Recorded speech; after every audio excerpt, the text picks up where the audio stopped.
some other place. So currently that soul is out of that place. For example, you are out of Belgaum now, and later you go back to Belgaum.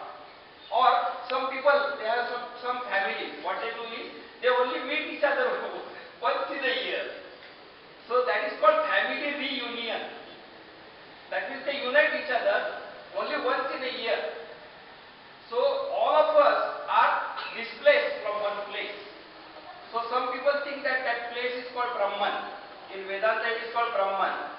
In Madhva philosophy it is called as God or Sri Krishna or Vaikuntha.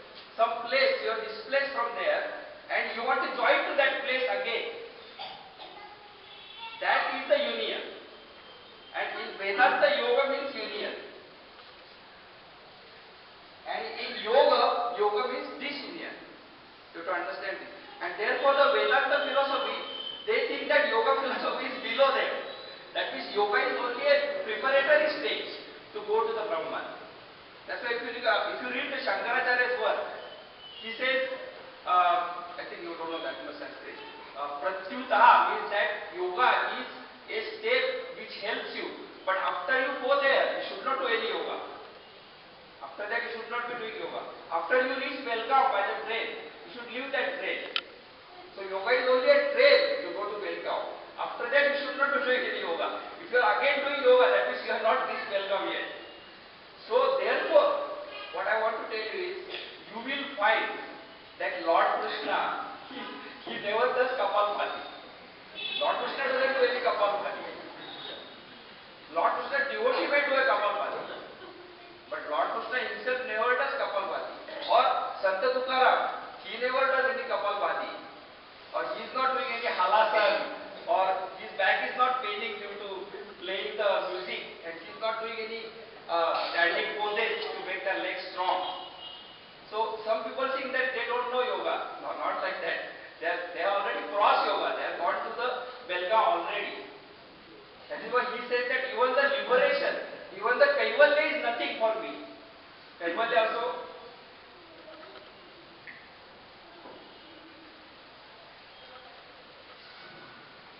I do not want. I want to go beyond that. So now, this is the word yoga which is used in the scientific context of the ancient times. And therefore you will find that if you ask anybody now, do you do yoga? They will say yes. If you ask them what do you do? They will say we do every day Kapalbhati 900 times. Or every day I do asana. I do 5 asanas, 3 minutes each. Like that they will tell you. So you will find that today almost nobody does yoga. In the real sense, you will not find anybody who is doing yoga. If you find one person who really does yoga, you are a very lucky person. I was lucky because I found that person. When I was born, the person was in my house. So I exactly came to know what yoga means from my childhood. But I took around 20 years to find out what it really meant. First I was not able to understand it. Now this is what you have to understand, that yoga means you have to separate your spirit from the body and again not get into the body. Not only separate for 5 minutes, but you should not again get into that. This is the real meaning of the yoga, not joining. Now what I want to tell you is, there is another word in this, is called study. Now study of yoga does not mean PhD. Because you already know, which I am not going to go through the whole history, but in the Indian Indology there is a history. You start with the mantras in Vedas. After the Veda mantras are like in Veda mantras you say, oh God, please give me 10 wives, give me the entire United States, and I want lot of gold, and I want 1,000 cows. You are telling that in the Rudra. We are saying that chame, chame, chame, give me all these things. And after getting all these things, at the end, they are not happy still. So they are saying that now I want a place. That place is called heaven.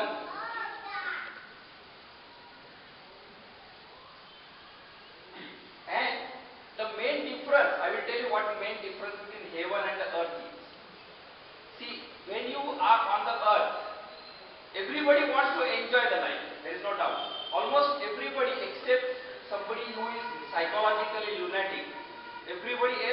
enjoy the life. Now when they want to enjoy the life, they want something. That's what the heaven means. That's what the enjoyment means. So for example, I want to eat idli vada. Now you will find that I can enjoy idli vada only if I have not eaten idli vada before. If I have just now eaten 10 idli and 4 vada, I will not be able to enjoy idli vada. I can enjoy Srikhand, but I cannot enjoy idli vada. If I eat 1/4 kilo of Srikhand, I will not be able to enjoy Srikhand at all. So those people who have a wife, they are not enjoying wife. They are worried about having a wife. And those who do not have wife, they are looking for wife. So on the earth, what happens is only thing what you don't have, that you are enjoying. For example, I was offered this PhD last week. So last week I enjoyed it. Today I am not enjoying it much. Now I want to get something more than PhD. So this on the earth, this is what happens, that whatever you don't have, you have a thirst for it and you want to enjoy it. But in the heaven, you don't have to have thirst. You can go on eating Srikhand as much as you want. You can eat Srikhand 1 kilo, 10 kilo, 15 kilo. You can have many apsaras. You can go here and there. You can do anything you want and you can go on enjoying. Because you will never become sick. Even if you eat 10 kilo Srikhand, you will never become sick. That is the main difference between Swarga and Prithvi. It's a simple definition of heaven. Now what happens is, they want to have that heaven. So now in the Vedas, they are doing the yajna to get to the Swarga. So only some people who have got lot of punya, they give donation to many people, they did this and that, they are getting to the heaven. But then what happens is, after their punya is over, they come back to the earth. That's why in the Bhagavad Gita it says, Shine punya martya lokam vishanti. That means he will come back. Once he comes back, he becomes one of us. And again gets into the body and spirit problem and starts having suffering. Now, you have to understand that this is the status of the Vedas. That is why in the Bhagavad Gita he tells Arjuna that Nistraigunyo bhava means don't get attached to them. And he says Vedas, they are always addressing the 3 gunas, Sattva, Rajas and Tamas. Nistraigunyo, we should get out of this thing. So he should not get into the Swarga and he should not get into this. So in the Vedas, they are only addressing the material part. Then the Upanishad starts, where the philosophy starts. Now in the Upanishad, the philosophy is evolved a lot, and there are thousands of Upanishads, even if we only know 108. Some of them know 108, some people know 10 like this. But there are thousands of Upanishads. And in the Upanishad, the problem is that they are using different terminology. One person is saying soul, another says spirit, third says Atma, then says Drashtru, then says Purush. And then it all gets confused because one is talking Kannada and another is talking Marathi language, or totally different language. So in the darshanas, the 6 darshanas, they have come up with a method, a systematic method from beginning to end, what you have to do to get to this union. Now all these darshanas, you will find that, for example, Sankhya Darshan is telling that the main problem is that the Purusha and Prakriti are together. That is the main problem. But Sankhya Darshan is not telling what to do. So they are only telling there is a city called Belgaum, but they are not telling how to get to Belgaum. So all the darshanas, Nyaya, Vaisheshika, Sankhya, even Vedanta, I am telling you, they are not telling what to do. They are only telling what is there. So in the Yoga Darshan, they are telling what you have to do. So the main difference between yoga and all others is what you should do to get to that state. So in the yoga, they want to get to the disunion. And why they want to get to the disunion? Because the union has created the suffering. So in the yoga, their only aim is to make a disunion and the suffering will disappear. That's all. But yoga is not telling after suffering disappears what happens. That is why in the Patanjali Yoga, after you get the liberation, after you get mukti, what happens is not written.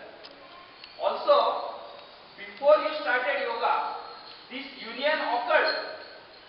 How it occurred, that is not told in yoga. Yoga is not telling why in the first place the Purusha and Prakriti came together.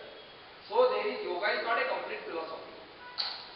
So what happens now is, yoga's main contribution is, it is telling exactly what you should do. So you have to understand that the study of yoga doesn't mean reading Patanjali Yoga Sutra or doing PhD. Study of yoga means you have to practice it. You have to practice that yoga. Study of yoga means practice, not studying the books. Now, what happens is this. This you already know. Teaching part I will come later because that is my field. But now we are in the 21st century. You cannot help it. After some time, your child will be in the 22nd century. You cannot go back to the past century. You can say that, Vyasa wrote this, and Vyasotishtam Jagat Sarvam, and Muninam, this and that. You can say all that. But you cannot go back to Vyasa. You cannot go and find out Vyasa now. So 21st century has already come, and 22nd will come, 23rd will come, 24th will come. I'll tell you, there is one world famous physicist. What is going to happen? Approximately, I will tell you what he said, so that Dr. Patil doesn't question me. He has to question that scientist. They told me that if your mobile phone, you are able to take the whole MRI after a few years. At home, you will be able to use your mobile phone and take the whole MRI for only hardly few rupees, and just go to the email cafe and print it. Currently you are paying how much? Maybe 1 lakh, or I don't know. But in the future it will be only 40 or 50 rupees to take your brain MRI in the mobile. That much science already has advanced. So what I want to tell you is, this you cannot go back. You cannot say that we are not going to do MRI. We are only going to stay in the jungle. So 21st century is different from 300 years before Christ. 300 years before Christ, that's what Patanjali Yoga Sutras are written. You have to understand that. Now, what I am saying is, the study of yoga means practice first. Now, what kind of study they did? When Patanjali wrote his sutras, Patanjali has not invented the sutras. Patanjali has compiled the sutras by studying other texts and practicing. So Patanjali has studied all the Upanishads. He has studied Sankhya Yoga. 90% of Patanjali's work is nothing but Sankhya Yoga. And then he has also studied some Vedanta also, I can tell you. And Patanjali's yoga is not Advait, it is dualistic. So Patanjali has done some other work, and then he has compiled the sutra. It's 300 years before Christ. So naturally, his work pertains to that time frame, and he has written what people want from yoga at that time and what practice should be done. So therefore, when this union occurs, he has said that you have to do 8 things. For example, yama, niyama, asana, pranayama, pratyahara, dharana, and samadhi. This you have to do. Once you do this, you will reach the samadhi state only. And samadhi state, I will tell you very simply because I want to make it simple. Samadhi state only means complete concentration. That's all it means. So if you are able to concentrate on this chalk completely, that means only the chalk is in your mind. That is the first level samadhi. That is called vitarka samadhi. First level samadhi. If you are able to go it further into that, so that the actual chalk is not required. Chalk is not required, but you are still focused on the chalk. That is called vichara samadhi. Then after some time you go into more deeper state, where you start getting bliss automatically. Because this bliss comes because all your rajas and tamas start going down, and only the sattva guna is predominant. So you will start getting the happiness. You don't know where the happiness is coming. You are not worried about happiness. You are automatically getting happiness. That is why if you see all the saints' pictures, they are always happy. They are not trying to do any laughing yoga or something like that. Automatically they are happy. So if you see Buddha's picture is always smiling. Buddha never cries. Even if somebody dies, he never cries. So what I want to tell you is, The fourth level samadhi is called asmita, and afterwards all the samadhis are over, then last samadhi is called nirvija. When nirvija samadhi takes place, that is when the disunion takes place. First disunion takes place. That means the real samadhi means nirvij only. All other samadhis are not samadhi. So after you get a nirvij samadhi, problem is not complete yet. Because after you get a nirvij samadhi, that is by practice. By practice you get a nirvij samadhi. After that what happens is, you have the karma from the past life. So you have to resolve all that karma. Once you resolve that karma, then only you will get the. That's why he has written the Kaivalya Path as the last one. Because in the third chapter of Patanjali, where he has already reached the samadhi stage, the last sutra is Sattva Purushoyo Shuddhi Samya Kaivalyam. Means now you are close to Kaivalyam. And then he writes fourth chapter totally, where he says you have to remove the karma. So only then you will get the Kaivalya. Now anyway, what I want to tell you is that at the time of Patanjali, they are interested in Kaivalya and minimum samadhi. Minimum samadhi. So that's why their practice is Yama, Niyama, Asana, Pranayama, Pratyahara, Dharana, Dhyan, Samadhi. In that there is no Kapalabhati, and there is no Halasana, and there is no Shirshasana, which we are going to demonstrate now. So all these asanas are not there. Asanas are coming 1400 years after the Patanjali. Gorakshanath is born 14 years after Patanjali. Then he is talking about prana and all that. In the Patanjali, pranayam only means samban, that's all. Satu bahyabhyantara stambhavuttir deshakala sankhyapi paridrishto dirgha sukshmaha. That's all it means. Only one sutra. So what happens is that all these asanas, they are not coming in Patanjali at all. That is why if you read the biography of Lord Krishna or Patanjali or even Gautam Buddha, or you read anybody, Yajnavalkya, you will not see that they are every day morning getting up and doing Kapalabhati, or they are not doing any asanas or something like that. Not even mention is there. So why that mention is not there? Because they are not interested in asana, they are interested in this discipline. You have to first understand this. Now, second thing is, this particular lecture started with one prayer, and that prayer was from Bhagavad Gita. Now Bhagavad Gita has 18 chapters. My book also has 18 chapters. That each chapter of Bhagavad Gita has a name. For example, first is called Arjuna Vishada Yoga. Second one is called Sankhya Yoga. Third one is called Karma Yoga. All are Karma Yoga. All are Yoga only. So in the Bhagavad Gita, he is not talking about Samadhi right away. He is talking about Arjuna Vishada Yoga. That means you must have some Vishad, you must suffer, you must be having some suffering. Otherwise you cannot do any yoga, according to the Bhagavad Gita. That means what he is saying is, whatever you are doing now, you should feel it's not very good. If you do not feel it very good, then you are not even student of Bhagavad Gita, according to that. That's why in the Patanjali's Yoga Sutras are not systematic. That's why I am going to redo that word now, that's my next project. So the Patanjali's Yoga Sutras, he is telling that who is the student of Patanjali Yoga Sutra in the second chapter. That sutra is Parinama Tapa Samskara Dukkha Guna Vritti Virodhacha Dukkhameva Sarvam Vivekina. That means you have to become Vivekin first, and everything should feel totally bad. Srikhanda should feel bad, wife should feel bad, husband should feel bad, and these all things should not feel very good for you. You should not feel very good that you got doctorate degree.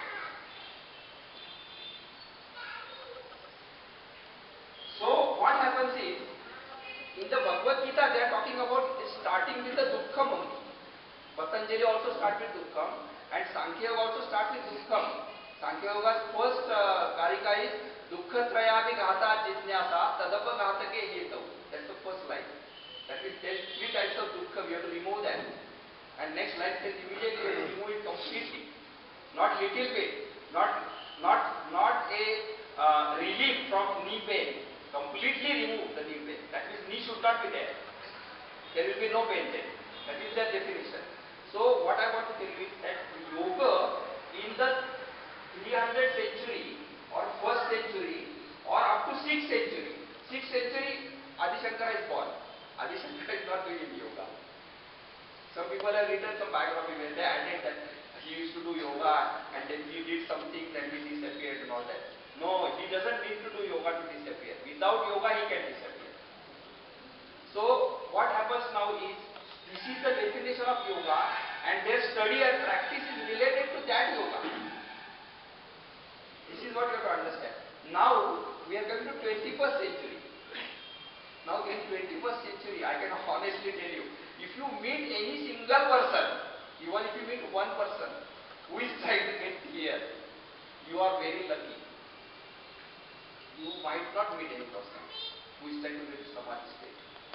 All the world famous yoga teachers, they are not trying to get to Samadhi state.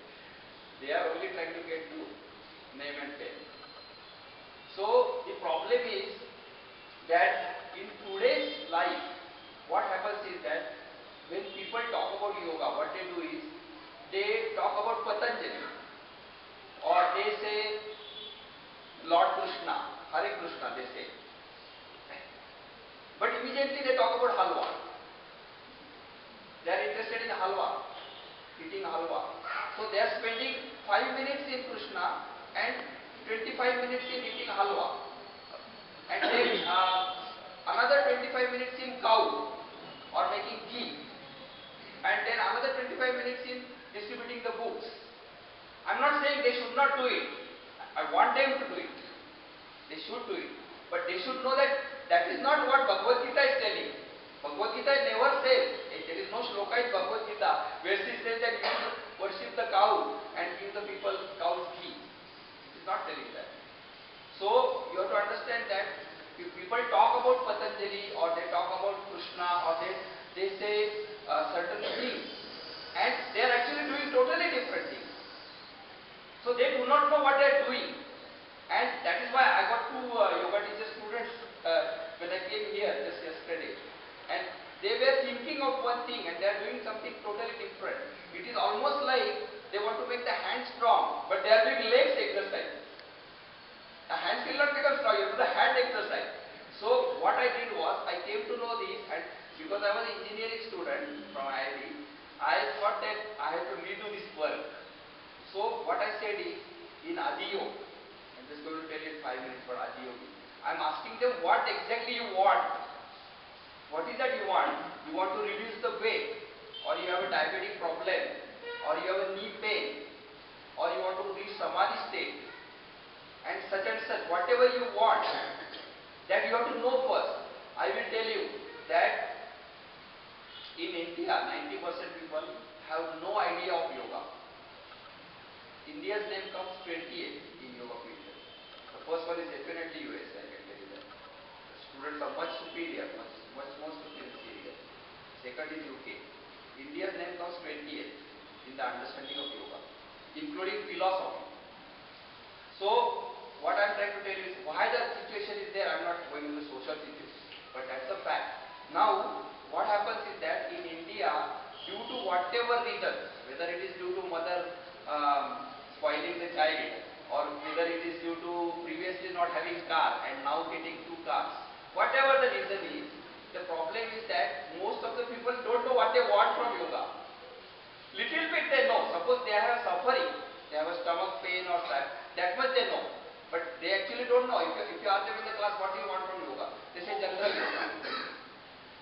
Now, there are many ladies who are coming to my class and they say, we want power yoga. So I said, do you know what power yoga means? They think it is powerful. Or they say, you see, we heard that power yoga reduces the weight. I said, have you seen anybody who's reduced weight by using power yoga? They said, no, that's why we have come to you. I said, but my yoga is called Adiyoga. So anyway, what happens is, power yoga is an English name given by one American to one style called Ashtanga Yoga. And Ashtanga Yoga style is formed by Pattabhi Joyce in Mysore. Now Pattabhi Joyce has given his style name Ashtanga Yoga. So people think that it has got 8 limbs. But it doesn't have 8 limbs. It has only 1 limb.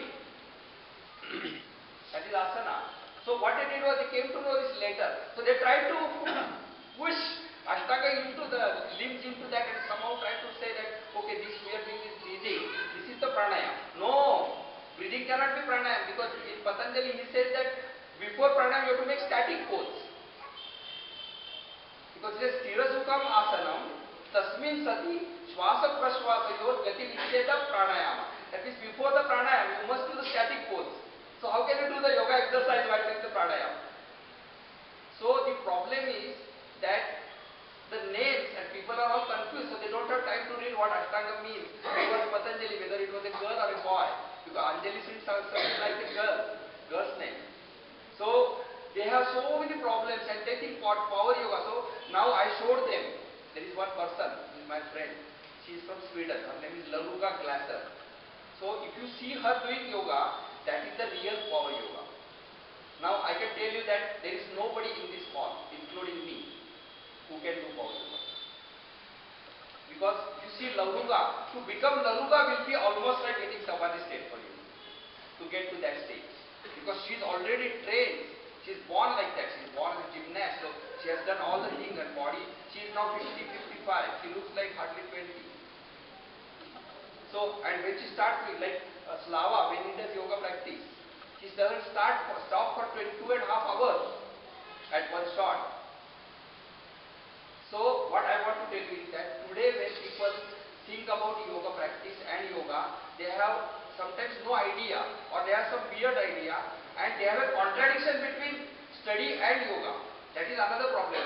They are doing one practice, but they are thinking they are going there, but they are not going. For example, if you look at most of the world famous yoga teachers today, you ask them, did you get Samadhi state, sir? He will say something, or he will say, this is the Samadhi state. I am in this and totally focused now in my pose, and this is the Samadhi state. That's what they will say. So all the people do that. But Samadhi state means, it says that Tadevartha Mata Nirvasam Swarupa Shunyam Iva Samadhi means you should forget yourself, but you are not forgetting because you are doing the pose. If you forget yourself, you will not be doing the pose. So they are finding that Samadhi is not coming. So nobody is getting Samadhi state because they are not doing the Samadhi practice.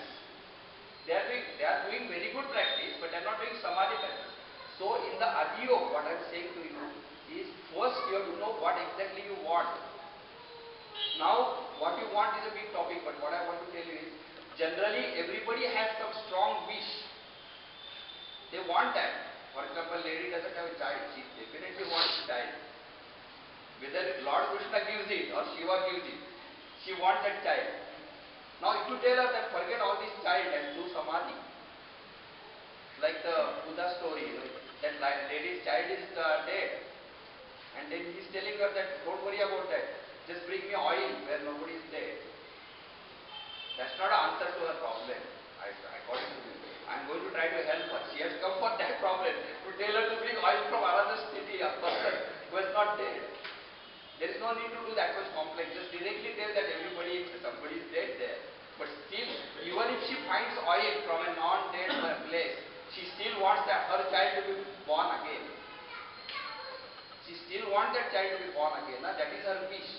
So what I am saying is, the minimum thing is you should know your wish. That's what I am saying. Now, after you know that, to get to that wish, you have to know what study you have to do. You cannot do any other study, and you cannot do physics study and become a poet. You have to become poetry study. So you have to know what practice to do to get to that. Now when you start doing it, then you will find some problems. You have to solve the problem. Sometimes you need help. Sometimes you can solve the problem yourself. And you have to go on doing it. Now the third problem which comes in the yoga study is that this is already written. This is written 2000 or 3000 years ago by Lord Krishna, not by me. He says, Manushanam sahastreshu kaschit yatati siddhaye yatadamapi siddhanam kaschit siddhivam kaschit tatvada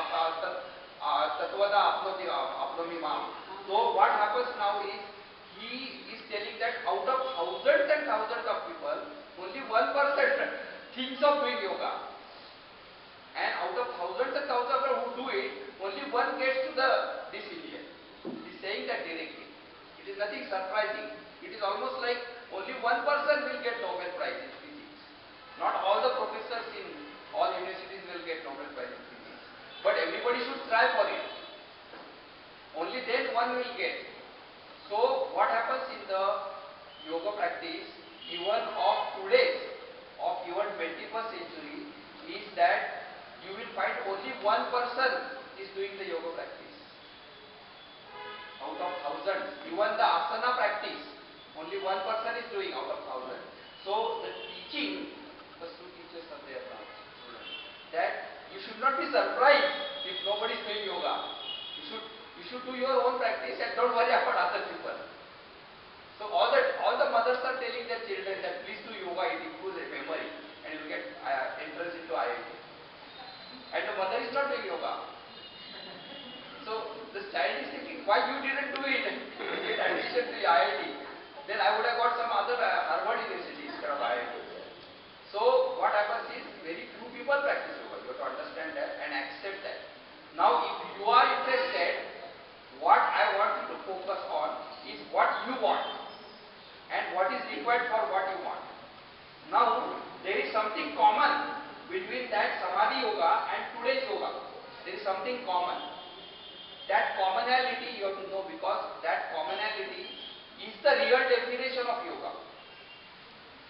That definition of yoga is like this, that when you do anything as a human being, there is only one thing you need. You need mind. Unless your mind is there, you cannot do anything. Even sabudana khichdi you cannot do without mind. If your mind is sleeping, you will put too much sabudana like me, or it will become soft overnight and it will become a kheer. So you have to focus your mind, whether you want samadhi state or whether you want srikhandi. You have to focus on that. That is why, if some of you are interested in the little bit of Buddhism, modern Buddhism, there is one thing called mindful living. Or in that mindful living, there is one mindful eating. So I have one French student. She is extremely competent and beautiful. A small girl, around 25 to 30 years. Now what happened is that she was with me in France for 2 weeks, and I saw that she is eating only diapers. And her body is built more than me. So I was shocked. I am doing handstand and this and that. She is only eating little bit. So I asked her, Arian, how come you are so strong? So she said, Neil, did you see me eating? I said, no. She said, I never talk while eating. And everything I eat, I am totally focused on that while eating. So we practice this during the next few days. In the whole, all people have to do it. It was very hard, I am telling you. So when you are focused on eating only, she is developing that body just by eating a small amount. So her food expense is around 1/5 of mine. So what I want to tell you is that the main thing in the yoga is you have to focus the mind. Now in the 21st century, what I am telling that you focus on what you want. Some people want physics and they are focusing on history. And unfortunately, due to stupid British system, we are focusing on too many things now. We are focusing on what we don't want to do. Just because we can't get job otherwise. If you know Kannada language and you cannot speak English language, you can't get job.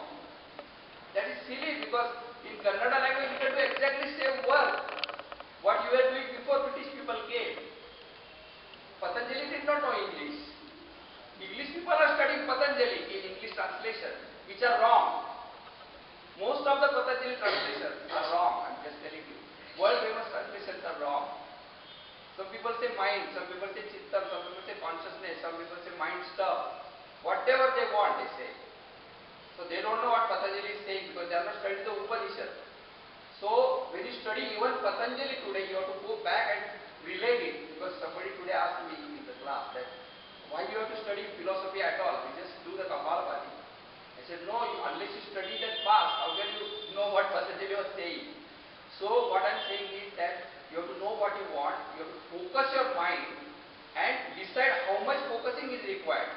So Samadhi state requires complete focusing. Driving car doesn't require complete focusing.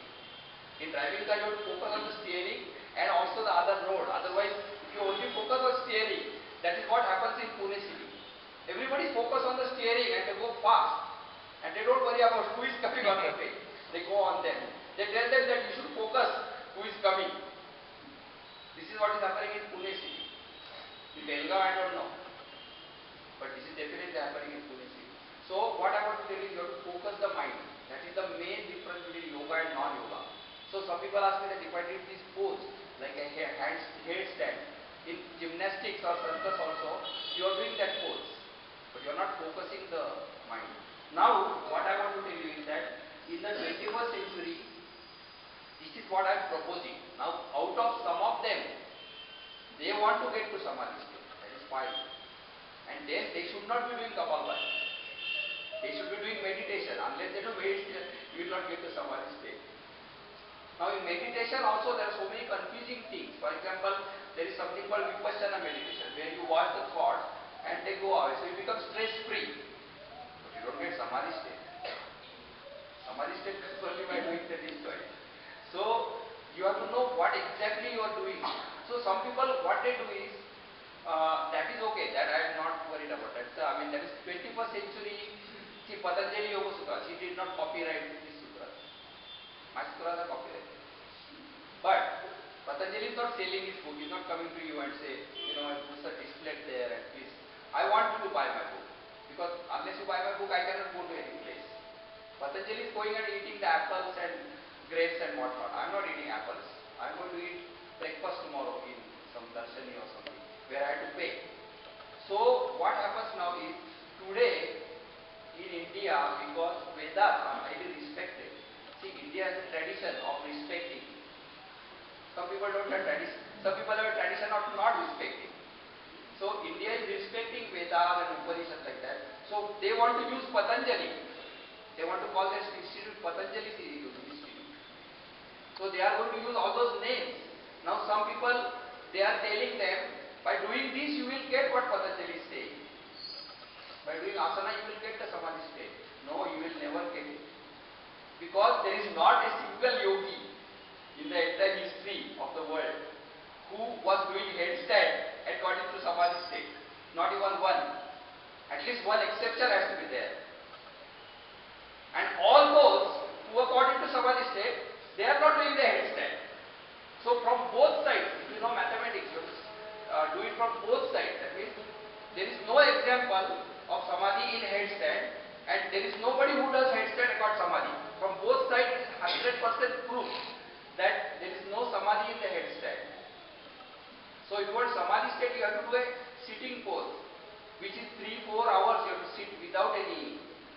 Gurudev Ranadji did so many years of practice to do 3 hours sitting. He told people that it was quite hard to get to sitting only sitting at one place for 3 hours. You try it for 10 minutes, you will find it. So what I am saying to you is that people are saying what they want, saying that. For example, people say Gita and management. No, there is no management in Gita. Yes, he is managing the war and all that, but that is not the management in Infosys. But people are saying that if you study Gita, you will know how to manage. No, you will not know it. Nowhere he is saying that how to manage lot of group of people that I manage finances and do all this. So sometimes people are selling our ancient scriptures in the name of the modern benefits. So if you want modern benefit, you should focus on the modern methods.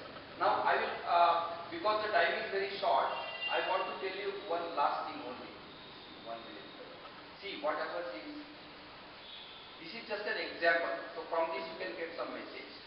If you read the entire Patanjali Yoga Sutra, or Yoga Vasishtha, or Bhagavad Gita, or all the Vedas, or all the Upanishads, you will not find this word, vitamin C. It's not there. Or if you get diabetes, what to do? It's not there. So what I am saying to you is that in the last 2000 years, the physical sciences have improved. They know how to take the X-ray. If your bone is broken, you know how to take the X-ray. You don't have to go to Samadhi state to find the X-ray and go and find out where the actual crack is. You can directly see it. So Unless you have reached a place where you can just close the eyes and tell the person that, oh, your X-ray is in the L5, that is showing this thing, which nobody will find like that. So today you must use the X-ray. Some people say, don't go to doctor and don't do X-ray and do yourself only orthopedic surgery at home. No, you have to go to orthopedic only. So what I'm saying is that many modern sciences, nutrition science, so many things are found. You have to use those things and see whether you want them or you are what you want. You want to lose the weight, so you have to know the nutrition to lose the weight, not to samadhi state, not to only Kapalbhati. Actually, I will tell you one funny thing. Kapalbhati has nothing to do with physical health. Yes, it gives you physical health. It will make you better, but it is not meant for it. If you read the scriptures, you find Kapalbhati is meant for becoming good in pranayam later. It is a shuddhi kriya. It is not a exercise. Of course, you can do it, but it is not meant for that. It is like using spoon as a hammer. So, what I want to tell you is that there is a lot of modern science which you can use if you need it. That means if you have your goal is not samadhi and you want some studying methods, then you should use the modern studying methods, not just close the eyes and do something. So what I am trying to tell you is that this in Adiyoga system I have considered all these factors which I came across, and luckily, though I was more interested in Sanskrit and yoga, due to my father and some other people, I went into engineering and I came to know engineering study. I also did little bit of anatomy like that. So I came to know that for different fields, what you have to do using yoga. That is why I have a project, yoga for school. If I go to that school, I ask them what is the problem there, what they want, whether they want physical health or memory improvement or focusing of the mind, or they have some other problem like what is called autistic behavior. It is called Somagna child, incurs in himself. So for that you have to do different yoga, and that whatever modern science has found, you should use that beneficially. You should not say that Patanjali has everything. No, Patanjali doesn't have everything. So this is the my short attempt to tell you that you have to define your yoga yourself. Then you have to define your own practice yourself, and you have to use all the resources possible at your hand, and you should take the help only if you need from an experienced person in that field. If somebody is experienced in singing, you should not take the help for physics. You will take in that field. So this way you have to do the study today according to me. So I will stop here now, and I am open to it. Audience have any question that will be answered by Dr. Neil Kulkarni. You are told that fourth part of the samadhi, nirbij yoga, nirbij, Yes. that is called moksha. No. That is called Kaivalya. But I will tell you now that moksha is a Vedantic term. Moksha is a Vedantic term and Kaivalya is yoga term. So in the yoga, they are not interested in moksha. They are only interested in removing the sorrow. So to remove the sorrow, they know that they have to separate the soul from the body and the mind. Mind also they have to go out. So when all the karma is removed, they are separated. Now that soul has no sorrow. That's all where it ends. But in Vedanta, they are saying that this much is not enough. This definition itself is not correct. You have to merge yourself into Brahman. You have to become either Brahman or realize that you are Brahman, or you have to go into Brahman, or you have to go to Vaikuntha, or you have to become a wife of the Vishnu. Whatever. You have to go there, then only you will become permanently moksha. So there is a overlap, small overlap is there, but it's not the same. Any other question? And in samadhi, I only explained you 4. There are actually 5, and then there is one. They are categorized further into more states. It is not important because it's short speech. Any other person? There is something called Turiya state. Yes. Turiya state is nothing but Samadhi state. So I told you that the yoga deals with the mind only. So all other yoga practice you are doing, such as Kapalabhati, Asana, this does not train the mind. It does train mind a little bit, of course. It trains your mind to do the asana, but it does not train the mind directly. So when you finish all the physical practices, including pranayama, pranayama is also not mental practice. After you do all this, now you have to get only to the mind. That's why the Patanjali says Desha Bandhan Chittasya Dharana. It doesn't say breath and all. Breath is gone into second chapter. Third chapter starts with the only mind. So you have to first get hold of the mind and focus that mind. Now the mind in the human system stays in 4 states. Actually it only stays in 3 states. So the first state is you are awake. Awake means you are perceiving exactly what is there now. For example, this child is standing here. I am not imagining. Child is really standing and just now I know that child is there. That is called awake state. That means you are awake, Jagrata Avastha. Then sometimes the child is actually not standing, but I feel he is standing. That is called the Swapna Avastha, means dream state. So that happens to most of us at night, little bit. Most of the dreams are forgotten, so we don't know that we dream. Now there is one more state where there is no dream and there is no Jagrata Avastha. But there is nothing happening.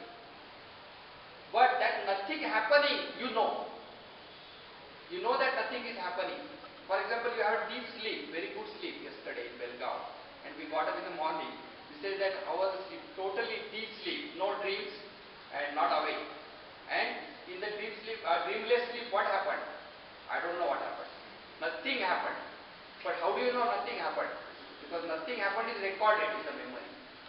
So, in the Patanjali, he says, Abhava Pratyaya Lambana Vrittir Nidra. Abhava Pratyaya means, Pratyaya means experience of above, of absence.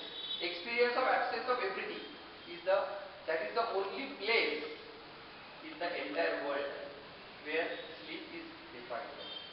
Modern science has not defined sleep. Modern science has not been able to define sleep. Actually, I will tell you now what my opinion is. That modern science can never define the sleep. Because in the modern science is meant by a experimental proof. That means when somebody sleeps, you have to do an experiment. The child is playing now. You have to actually say how many times it is jumping. That is called modern science, not imagining. So in the modern science, when you want to observe the sleep, you have to actually go into the sleep. But when you go into sleep, you cannot observe. Because definition of sleep means you should not see anything. So you can never do a research on sleep. All the research on sleep is totally useless, in my opinion. So what happens now is that in the sleep, what they are researching is, if somebody is in sleep, what is the status of the brain? What kind of waves? What is the current level? They are doing that. But that does not give the sleep. So they will try whatever they want, like they will give shock, or they give some medicine or whatever it is. That cannot take the mind to that sleep. It can only take the brain to that level. So suppose there is a level of your sleep with certain waves. Those waves can be induced into the brain. But the mind cannot be changed by the medicine. So I am telling you now today that there is no modern medicine for mind. Modern medicine only is in yoga. So the modern medicine, they call it psychiatry or psychology. They are trying to study the mind. They are trying to do approximate, but they cannot go into the mind. That's why when you do the mind study, you have to go into somebody else's mind. That is called Parachitta Jnanam. Parachitta Jnanam. Others' mind you have to be able to understand. That only yoga can get it. But they are not doing the yoga practice. They can read many books on yoga, but they can't, unless you do the practice, they can't go into the Parachitta Jnana. So some people who are experienced, they will, like a mother. See, mother knows why this child is jumping. Mother immediately will tell you why this child is jumping now. If you ask them, does she has some problem here, this and that, you can do research, but mother knows exactly why her child is jumping now. Because her mind is gone into her mind. So So unless you can take your mind into somebody's mind, you cannot do it. Any psychology actually. But you can still give medication, and if person is dangerous, you can make the brain numb so that he can harm other people. So there is some benefit, but it doesn't serve the mind. So what happens is now in the yoga study, what they are saying is all these states, including the sleep state, there is something happening in the mind. At least you are recording what is not happening. Now you cannot get the knowledge of the soul in that state. That's why in the deep sleep what happens, maximum you can get is total bliss. In the sleep you feel always happy. There is nobody who becomes unhappy in the deep sleep. Only after deep sleep, if you can get beyond the mind, that is called amanaska avastha. That is the turiya avastha, fourth state. So the fourth state is required to get into the soul. That is, you get that soul knowledge. And then if you can maintain that turiya avastha, that soul is reflected into your mind in a way. Not really reflected, but you get some feel. Then you come to know that there is something beyond deep sleep. There is some happiness which is beyond the mind. Now once you can get that happiness, you are not dependent on the body and mind for the happiness. That is why Ramakrishna Paramahamsa, he has a throat cancer, he is paining heavily. Not that he is not paining. People say he has a lot of control. No, he has no control at all. He is not connected with the cancer at all. He has gone beyond the body and the mind. So there is no question of pain. Because the pain is felt only in the mind, not in the soul. It has gone beyond the mind. Or if he comes into the mind, he is getting the pain. But he says, forget this pain, doesn't matter. I can maintain this pain. So that is the first step. Any other question? One last. For a common man, Yes. or people who have achieved something like you, so do you think that the basic, so the pranayama, the meditation and the exercise, are they basic? Are they required to do it, or say for all of us, to Yes. do all these things, exercise, pranayama, meditation, kapalabhati. So what are we not to do that one? Yes. We need to not to do all of these. No, I am not saying that. I told you what you have to do first. First you should know what you want. First you should know what you want. Whether you want peace of mind, or you want Kotatavada, or you want a BTech in chemical engineering, or you want to become very good singer. You have to know that. Now you have to understand that anything you want, the more and more difficult it is, the more and more mind you will require. If you want to become PhD, certain mind will be required. If you want to only write 1 + 1 = 2, less mind is required. But even then mind is required.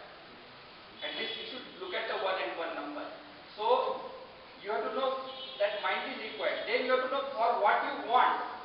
What are the parts, or what is the practice you have to do. Not that doing Kapalabhati because somebody is telling. Now, once you know, then you can choose out of that. And if you are doing Anulom Vilom, you have to know what it has to do with diabetes. It has nothing to do with diabetes. Because Anulom Vilom maximum it will do is focus your mind and make it peaceful.